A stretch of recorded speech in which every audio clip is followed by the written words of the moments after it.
You are now tuned in to Tear Down and Rebuild.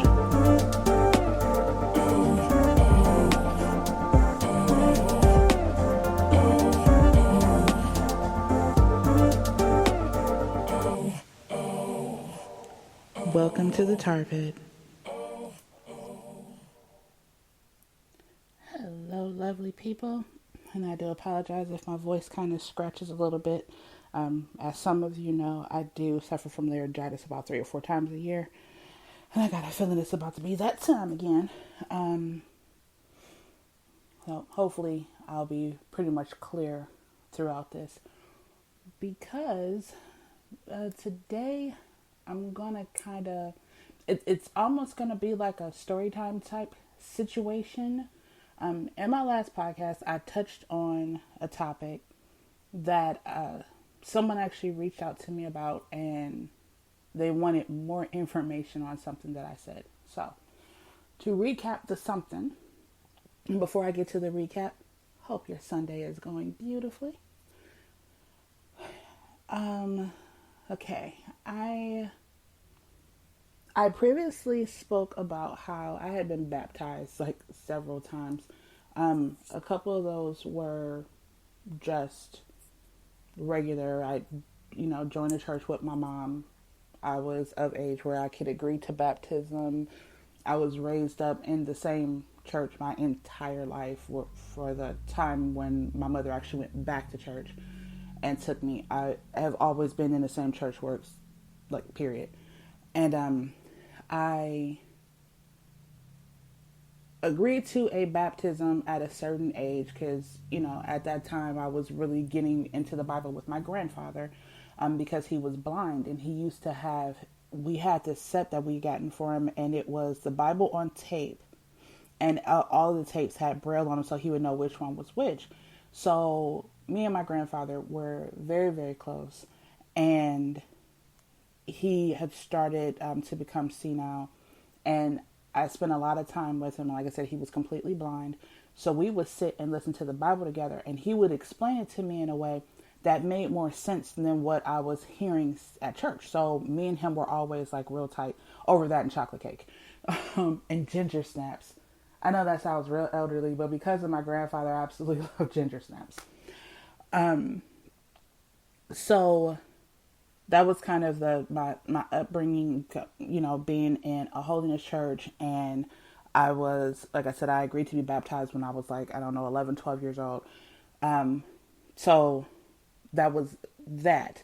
Now, once when I was very, very young, I was baptized by an amazing person who would later on actually do the christening. My children have both been christened twice, once in our home church, and then they were christened again while we were visiting my family. And we have a church work, so we have a main church in one area, and then we have churches all over the place. So we were visiting my family, and my uncle was the minister of one of the sister churches, and this individual was still alive at the time, but he was up in age and sick, and I had the ability to have the same person who baptized me turn around and do christenings on both of my children. So that was the reason why I decided to do that, because I really had a connection to this person. He was family, but on top of that, he was just a great individual. I could talk to him about anything, and he really gave me a lot of great guidance that had nothing to do with religion or the church or the Bible. He just talked to me, which I love when people just talk to me, just make it plain. Now, as I got older and started to come into my own understanding of certain things, I decided to go and speak to a few ministers about a situation. Now, to give you some background, because I know I jumped all over the place right there. If you listen to me all the time, I tend to do that, but I always bring it back around.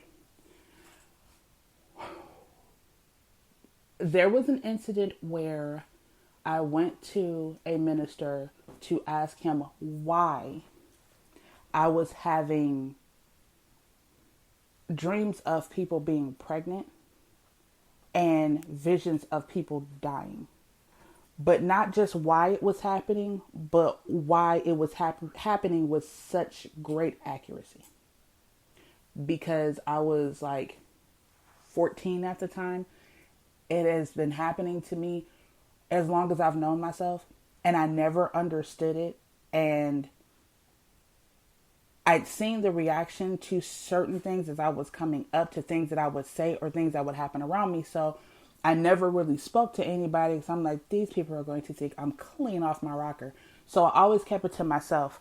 And I just talked to my younger sister not too long ago because she'd heard my last podcast, and she called and we talked about it. We had the best conversation and the best laugh because she really was, with the exception of my mother, she was the only person who witnessed a lot of stuff with me. And I would tell her things that were going to happen just so that I had somebody else there with me. And I was like, she's not crazy. This is really happening to her. And at one point, I decided to go to a minister from my church because, like I said, I grew up in this church. My mother grew up in this church. My grandmother came to this church, and I had family that helped start the church. Like, this was a part of who we were from the roots.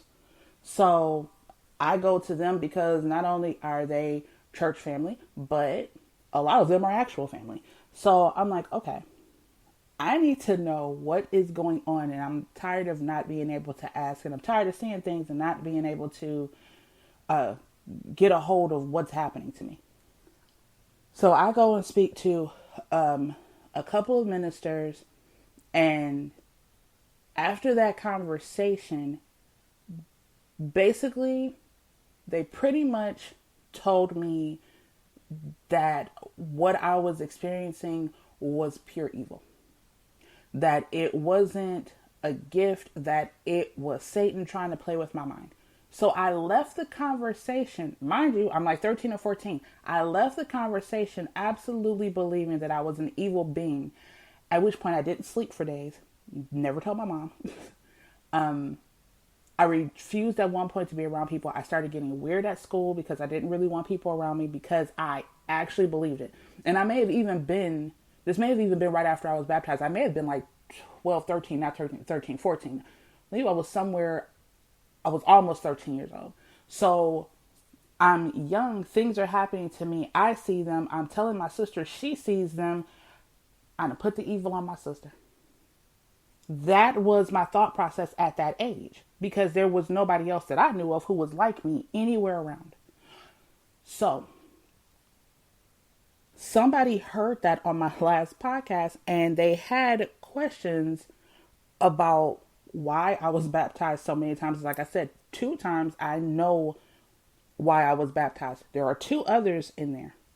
They were like, why was I baptized so many times? What was it that happened? Why did I go around thinking I was evil for years? Like, there were a lot of questions because although I talked about it, I didn't go into great detail.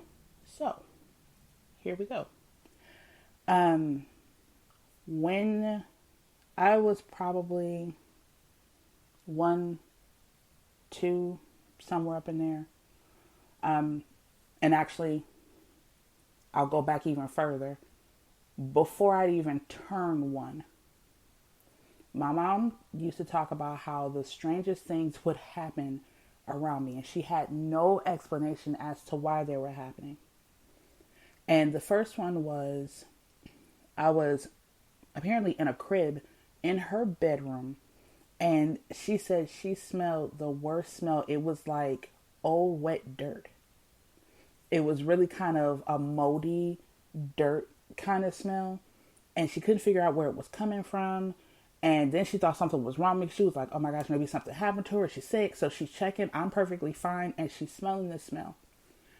And now, as she is standing there and she smells this, she says, I start just giggling, like uncontrollably laughing and playing with something in the air.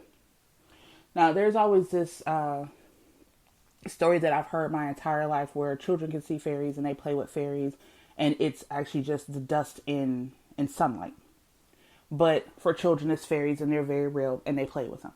So At first, she thought I was just playing around with, something that I was seeing in the beam of sunlight, till she realized there was no beam of sunlight over where my bed was at. So then she starts looking around and she's like, what is that smell? And I had one of those, and anybody who has children, you'll know what I'm talking about, the mobiles that they put over the baby's bed, and it's usually got about 6, 7 colorful toys. It's in order to, get their minds and things functioning and such, and keep them alert and active, and they spin around over the bed. So I had one of those that was turned off, and while she was standing there, it turned on and started spinning, and I'm just cracking up laughing, and my mother is panicking because she cannot figure out what is going on. And she goes to reach in to grab me, and she feels like there's something else there, like a barrier between me and her. And then she loses it, absolutely loses her mind.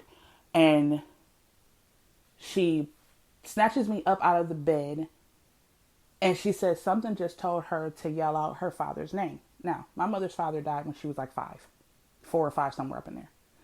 She yells out her father's name and says, I know you just wanted to come and see your granddaughter. She is perfectly fine.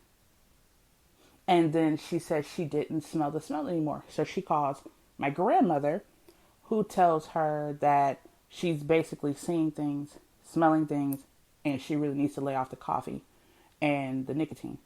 So then my mother has another incident in the same room when I walk into the room with what appears to be people in her mirror looking at her. And she once again calls my grandmother, and my grandmother tells her, oh, it was just lights from the car dancing off of, like cars passing the house dancing off of the mirror. Nothing to worry about. Just let it go. Only thing is where my mother's mirror sat in her room, there's no way that there was lights from cars dancing off of that mirror. So my mom was like, you know what? I got a trick for it. They put a sheet over the mirror and put it up in the attic, because now my mother is becoming extremely paranoid. Cut to me being probably 2 now. And she was like, little things would happen here and there, but it was just like, she's just an odd kid. We'll leave it at that. Cut to about, like I said, I was about 2 or maybe 3. And I have an aunt who's visiting. And I fell asleep, so she went to go and put me to bed. So she would get in the bed and lay me in the bed with her so that I would not fall. And we were both going to take a little nap.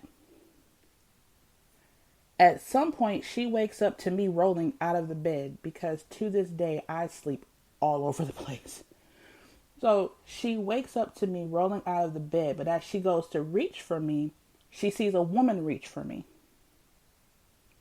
I'm put back in the bed, and she starts shaking her head, rubbing her eyes, because she swears that she's still sleeping. She's trying to force herself to wake up.